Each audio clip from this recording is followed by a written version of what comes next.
Disclaimer. Would you watch a show where a billionaire CEO has to go an entire month on their lowest paid employee's salary, without access to any other resources than that of the employee? What do you think would happen?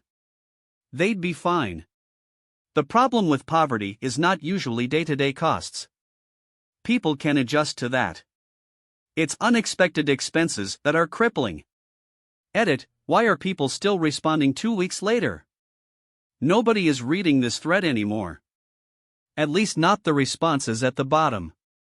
Edit 2, rant was too whiny. If you have something to say, who am I to say otherwise? It is a mix. Day to day you can realistically only spend 5 to 10 out of pocket that even a minimum wage worker can deal with. But prorate in the monthly costs, and it gets crazy. In my area, a 1-bedroom in a bad area is still $1,200 per month, or about $40 a day. Transit for most people will be at least $5, and that is cost of mass transit to and from work, more if you drive, car, insurance, upkeep, gas. Not having a car is not always an option. On 40 hours at $10 an hour, you are bringing in about $1,200 a month. You lose some of that to taxes, but let's be nice and say you get it all. You already cannot afford a studio apartment, so you need a roommate. So you have to hopefully find someone sane, but that is not a given. So basically, on your own, on a full-time minimum wage job, you basically are eating garbage to just not be hungry. Living with 2 to 3 roommates with the same problems you have, and will have no ability to save enough to ever make a difference. $500 is huge savings over a whole year for you, and that is not life-changing at all. I recently found out the hard way that an ambulance ride is $2,500. I think a big part of Americans in debt is the healthcare system. Even if you have insurance, you can pay thousands for a routine procedure for each person in your family, every year. I had a checkup when I was pregnant, turns out the procedure was $500 out of pocket. It was such a scam. It wasn't even in the same calendar year as my labor, so I spent thousands over my pregnancy. It would be better if they had to live with their lowest salaried employee for a month or two, AMO. In their house, dinner with the family, travel to and from work together, same lunch, kids with homework, the works. Building that relation would do much more for this problem than just experiencing below your normal standard of living before returning to it. You're more likely to feel empathy for a family and much less likely to forget them. Anything else would just be another show about wealthy people having a fun adventure to talk about at cocktail parties. It would be incredibly self-serving and boring. They would never truly experience what it is like to be in the precarious position of a minimum wage employee living hand-to-mouth, and the novelty is just salt in the wound. It would be more interesting to see the reverse. There was this similar themed show in Hong Kong and mainland China years ago. They swapped billionaire with bottom feeders, let the rich do the basic job, on the lowest salary, to see how far the rich could go by purely their own effort. Nearly all of the billionaire admitted that they could not make anywhere, regardless of how hard they worked. Even working without sleeping and resting could not give you any accumulation to help climb up to the higher level of the society. There was only despair, and admission that the divide between the poor and the rich is already a deep valley, and mere personal effort makes little sense. It stirred big debate among the society back then, and I think that was part of the reasons the show got cancelled. There was also another show in China, swapping senior political figures with community-level council workers, to see how good they could do in each other's posts. The mayors were flooded by the angry mobs who kept asking for more and more benefits that were impossible to fulfill. By the end had to admit the amount of work at basic community level was too much to achieve anywhere. The show also got cancelled quite soon after a few episodes. There was a UK show where celebs lived with benefit claimants for a week, only a few episodes. One was Boris Johnson's sister, the journalist. I remember she criticized the woman for smoking bootleg cigarettes on £70 a week. What a waste of money. At the end she said there was no wonder she smoked, life was so hard and miserable, and she'd smoke as well in that situation. People kept petitioning for the likes of Ian Duncan Smith to live on £70 and see how far he gets. Still think that's a pretty good idea for all M.Ps who affect policy. I watched an episode of that show. It was basically, here's a sleeping bag, here's a homeless person to guide you around, now go camping in the rich part of London for 3 days and our camera team will guard you. And after one day they all broke down, I can't do this, I'm going to die. He's the head of Amazon. Hi, I'm Jeff Bezos. She's a low-level greeter at Walmart. Have a great day. Put them together in the same apartment. Jeff, we're out of toilet paper, go to Dollar General and grab some. How much can that cost? Like $10,000 a roll? Coming this season to ABC, Perfectly Unbalanced. Starring Elon Musk as the next-door neighbor. Elon, Jeff, have you ever wanted to go to space? Jeff, if I did, the ship would look like my dick. I wish they had done these shows in the US, say, 10 to 15 years ago. Entertainment media can get away with a little more here, and Undercover Boss was popular enough. I think the audience would be satisfactory to whichever network it landed on. It might have pushed things forward a little bit more. Or not, maybe. Undercover Boss was fantastic propaganda.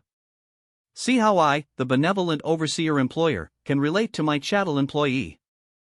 I may even select one of my herd and grant them a tiny portion of my personal fortune. See how much joy is on this peasant's face as they are finally able to afford basic necessities. I am a good lord. What I didn't like about Undercover Boss was it ended in grand gestures for a few select employees. Instead of raising wages or improving employee retention, the boss would buy a house for the single mother manager who lost her house in a tragic fire, or give a scholarship to that 19-year-old hardworking employee that attends school full-time also. Undercover Boss is pure fucking dystopian propaganda. Oh, yes, your lives suck, but one of you gets a small one-time lottery win by being the token poor person chosen to get some false heartwarming bullshit while there's no actual positive change for anyone. Doesn't that feel good, everyone? Your rich rulers learned a lesson about your miserable lives. Barf. Why raise wages when it's a better feel-good story to have the CEO by Becky, the single mother working 2 jobs who takes care of her grandmother on life support, a new Ford Escape? LOL, still better than Undercover Boss Canada. Hey Sharon, we know you're struggling for paying for university for your daughter while taking care of your parents with dementia and your other daughter with autism, but we heard she loved Cinderella, so here's a week-long trip to Disney World. I mean, I absolutely agree with you, but understand that Undercover Boss was just a show that gave companies an opportunity at a huge PR stunt that people would watch intentionally under the guise of entertainment. I watch a ton of them, so no judgment here. So the grand gestures were meant to make the viewer feel things. Making actual overall improvements doesn't tug at your heartstrings as much, which was unfortunately the goal of the PR stunts. I read a Reddit post by someone whose business was on UB a while back. They said that everyone knew immediately that they were on UB. It's not necessarily scripted at first, but everyone still acts oddly because it's clearly a TV show. So people don't want to be caught doing their job shittily. I was on it. Not as an employee or a boss, but myself and my friends were hired to be patrons of a club and basically be rude customers and give the boss a hard time as they were serving at the bar. The producers told us things to do, things like hit on the bartender, complain about our drinks, etc. I think our scenes were cut in the end, but the whole show is very scripted. Worse than just being trash TV though, the entire thing is basically just capitalist propaganda. It's more than just the money. It's the lack of security these people endure. Not knowing if you'll lose your job tomorrow and having no savings. Being kicked out of your home. An unexpected bill you can't afford, which may lead to increasing debt. Putting these rich people in a poor lifestyle for a month isn't enough. Even if they lost their money and homes, they'll have such a huge network that they'll be back on their feet in the time it takes for us peons to earn enough to eat for a week. They can never truly understand what it's like to be poor or ever face that reality again. So what would happen? It'd be a completely self-serving advert about how now I realize that we need to do more for our employees. The workers get a small vanity bonus, probably give an immigrant worker with limited English a car, pat themselves on the back. Then 2 weeks later, we've all forgotten about the show and they'll go back to their old ways. If you haven't seen it, I'd recommend The Act of Killing. It's a documentary following an elderly man who was once a member of a government-sanctioned anti-communist death squad in Indonesia. Now, the commies are defeated, he's celebrated in his own country.